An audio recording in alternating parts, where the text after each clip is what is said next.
Bonjour. Peut-être qu'à l'école, vous étiez de ces élèves qui étaient pas très populaires. Je sais pas, populaires pour les profs ou populaires pour les autres élèves, hein. C'est pas forcément pareil, mais voilà. Peut-être que lorsque c'était le moment de, de choisir une équipe pour le basket ou pour... ben du coup, vous étiez toujours pris en dernier. Ouais. Mais en fait, vous savez quoi? C'est pareil dans les jardins.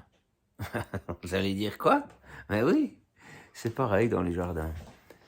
Regardez, dans un jardin, il y a des choux, des carottes, et il y a des poireaux, et ça, c'est populaire. Ça, les gens connaissent et ils veulent planter ça, ils se donnent de la peine. Hein? Mais il y a aussi des mauvaises herbes. Puis ça, on se dit, ouais, ça, on veut pas. Mais c'est souvent une méconnaissance des mauvaises herbes.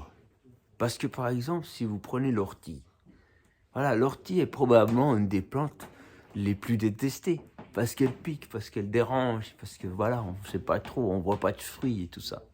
Et pourtant, cette plante-là, c'est la plante probablement une des plantes les plus bénéfiques sur Terre. Rendez-vous compte que si vous vous faites piquer par cette plante, eh ben ça purifie votre sang. Que si vous la prenez en salade, en thé et tout ça, ça purifie votre foie, votre sang. C'est extraordinaire. Ça vous rend moins malade, plus fort. Il y a du fer dans les orties. Et puis, si vous prenez des bains avec des orties, ouais, faut être une sacrée couche, hein, mais si vous avez des rhumatismes, ça va vous calmer.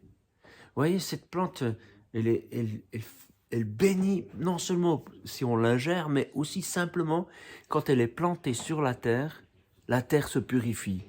La terre devient meilleure. C'est vraiment incroyable. Et puis, alors là, c'est juste quelques usages, il y en a plein d'autres.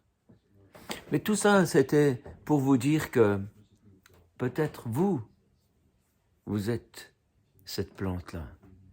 Que vous pensez que vous valez rien, et puis que vous n'êtes pas comme les gens populaires. Mais c'est Dieu qui vous a créé. Dieu, il vous a créé, il vous aime. Et puis, en fait, vous avez une richesse qui sera révélée lorsque vous vous approchez de lui. Voilà. Voilà, en fait, c'est en relisant un, un texte que j'ai écrit il y a longtemps, euh, et que j'ai eu cette pensée de vous partager ça. Je vous encourage à lire Rendez-vous dans la forêt. Vous pouvez, en allant sur shop.oderc.com, télécharger 80 pages gratuites. Voilà, je vous souhaite plein de bonnes choses. Soyez convaincus que vous avez de la valeur, même si les gens ne le savent pas. Celui qui vous a fait le sait.